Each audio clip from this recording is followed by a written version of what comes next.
নমস্কার, আমি গল্প বুড়ি। আজকে আমি আপনাদের নতুন একটি কবিতা শোনাবো। কবিতাটি কবি বীরেন্দ্র চট্টোপাধ্যায়ের লেখা। রাস্তা কারোর একার নয়। ধর্ম যখন বিজ্ঞানকে বলে রাস্তা ছাড়ো, বিজ্ঞান কি রাস্তা ছেড়ে দেয়? পোপের ভয়ে দেশান্তরী হয়েছিলেন লিওনার্দো দা ভিঞ্চি। সারাদিন একটা অন্ধকার ঘরের মধ্যে পায়চারি করতেন গ্যালিলিও গ্যালিলি।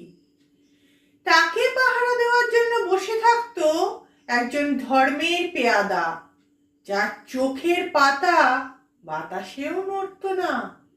বিজ্ঞান কি তখন থেমেছিল?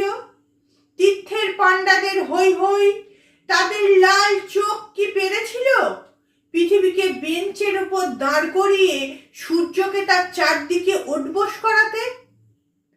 ধর্ম যতদিন দুঃখী মানুষকে বেঁচে থাকার সাহস দেয়, ততদিন রাস্তা নিয়ে কারোর সাথে তার ঝগড়া থাকে না। রাস্তা কারোর একার নয়, বরং তাকেই একদিন রাস্তা ছাড়তে হয় যার স্পর্ধা আকাশ ছুঁয়ে যায়।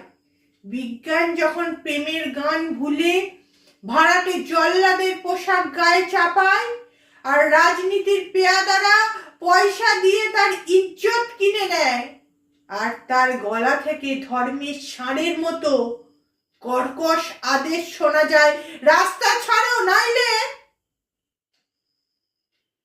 পৃথিবীর কালো সাদা হলুদ মানুষের গান, তাদের স্বপ্ন এক মুহূর্তে সেই চিৎকার শুনে থমকে তাকায়। তারপর যার যেদিকে রাস্তা সেদিকে মুখ করে তারা আরো সামনের দিকে এগিয়ে যায়। কেউ কাউকে রাস্তা ছেড়ে দেয় না যতদিন এই পৃথিবীতে গান থাকে, গানের মানুষ থাকে, স্বপ্ন থাকে।